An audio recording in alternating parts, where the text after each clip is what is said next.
Hi everyone, I'm going to take a stab at a freeform video today. This is going to be part of my What Oera Linda Means to Me series. This is going to kind of explain what in the cosmology of Codex Oera Linda, so in the cosmology of the Freya people, is most interesting to me. The reading is going to be from the second half of the book. So the first half is the Book of Adela followers, and the second half is then what was added to the Book of Adela followers after the death of Adela, this important person in the beginning of the book, the one who spoke at the assembly, the one who declined to become Volksmother, as we've talked about in other videos. She speaks before the assembly and says that they should copy all the teachings that they can from the walls of the burgs before they end up getting destroyed by the various encroaching peoples, the Magyar, the Gola, and perhaps others. Apollonia was the daughter of Adela, and I'm going to read a short section first in which she explains how she ended up with a copy of the Book of Adela followers and that she's going to add to it. This is manuscript page 90.01, and we call it the Adelbond Alliance. I am called Apollonia. Twice, 30 days after my mother died, my brother Adelbrost was found slain upon the wharf, his skull split, and his limbs torn asunder. My father, who was already ill, died of the shock.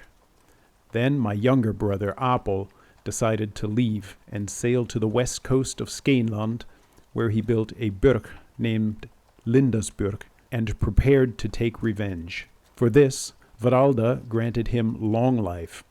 He received 5 sons who are a curse to the Magi and a blessing to my brother. After the deaths of my mother and brother, the most devoted in the land came together and made an alliance, named the Adelbond. For our protection, my youngest brother Adelhart and I were hidden in the burg, I with the young maidens, and he with the garrison. At the age of 30, I was elected burgmaid.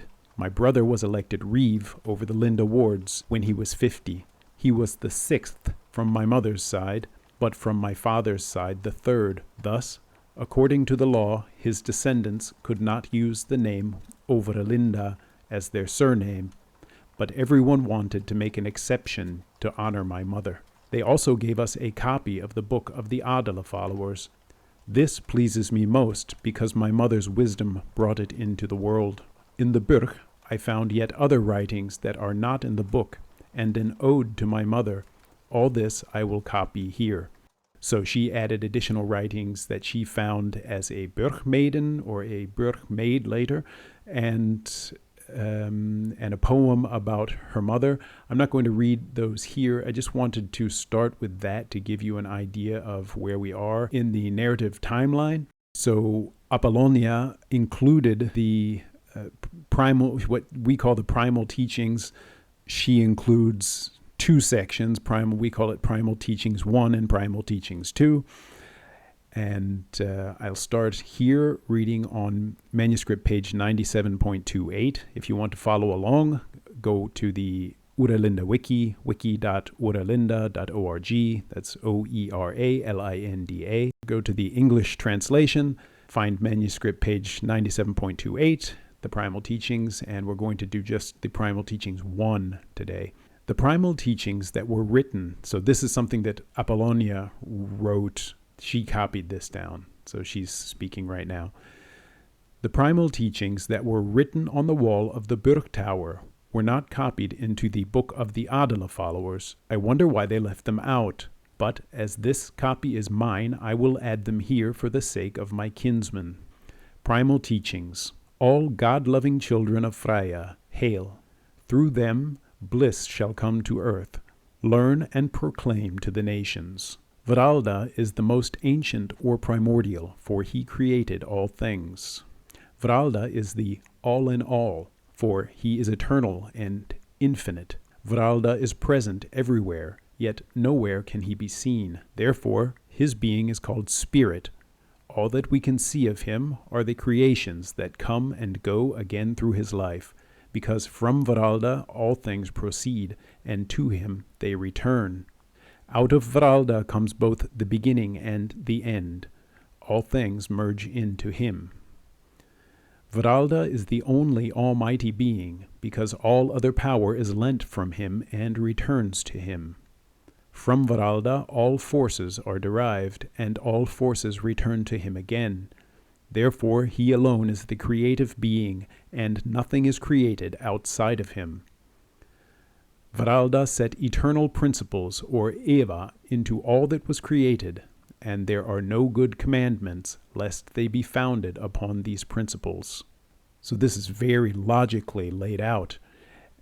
Whether you can follow the logic or not is another question, but the more I read these lines, the more sense they make to me and the more logical they seem. The arguments are definitely in a logical form, which, of course, is something that would be used to debunk the authenticity of the manuscript, because logic didn't exist back then or something. So I'll continue. But although all is in Varalda, the wickedness of mankind is not of him. Wickedness comes from sloth, heedlessness, and stupidity. Therefore it can harm the people, but never Varalda. Varalda is wisdom, and the Eva that he established are the books from which we can learn. No wisdom can be found or gathered outside of them. People may see many things, but Varalda sees all things. People may learn many things, but Varalda knows all things. People may unlock many things, but to Varalda all is laid open. People are male and female, but Varalda creates both. People love and hate, but Varalda is only righteous.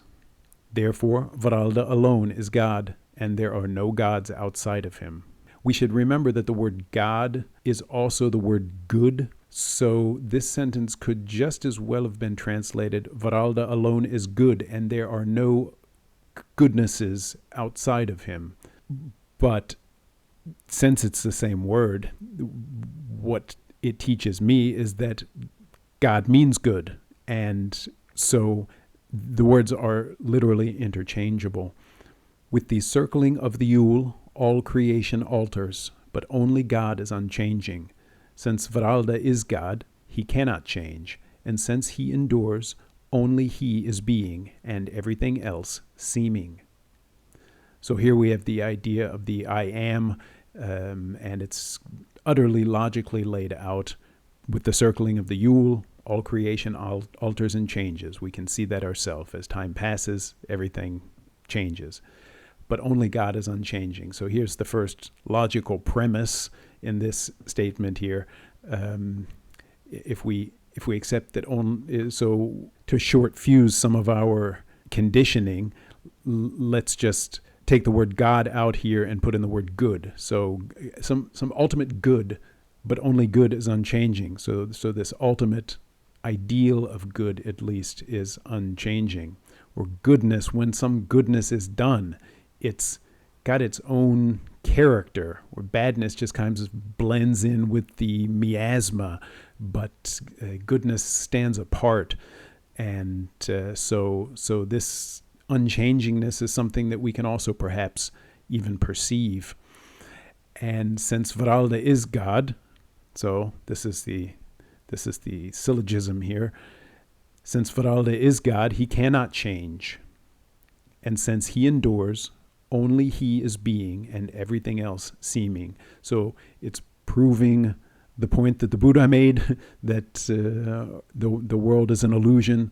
And of course, there was no, as far as I know, no concept of an ultimate good or God in the doctrines of the Buddha, which were all about the suffering of life.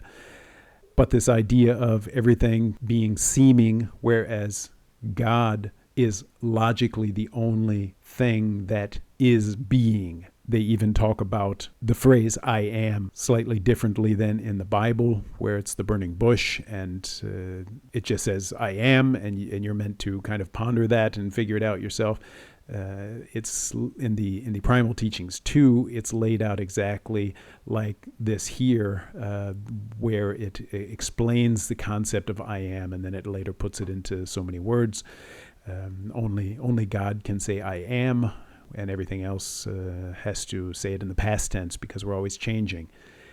And this cosmology is not much different than the cosmology I grew up with as someone who grew up in the Christian West. My family was not religious. We didn't go to church. But of course, our moral codes and our concepts of the universe were Western Judeo-Christian. And it's rejected by a lot of people, and perhaps rightly so because of also the historical contexts of things. But the concept of this God is laid out in such a way here that I really, really understand what it means. So it gives me the possibility to ponder it. So I've known the word God since I was little. Probably one of the first words I ever learned. But it's always been a very, very abstract concept, and this makes it a bit less abstract. And that's one of the things that I really like about Codex Oera Linda. And if it is a creation of some people in the 18th century, well, then they did a good job of helping me understand the concept of God, and I'm thankful for that. At the same time, this touches me at such a deep level, it's hard for me to really embrace the idea that it was obviously it's a human creation, but the creation of just a few humans rather than an entire culture and ancient system of beliefs. Remember to go to the Oera Linda Wiki to see for yourself exactly what is written in Codex Oera Linda in several languages at this point, and also, of course, in the original if you want to have a look at that. It's all interlinked and easy to find. Thanks for listening in, and I will talk to you soon.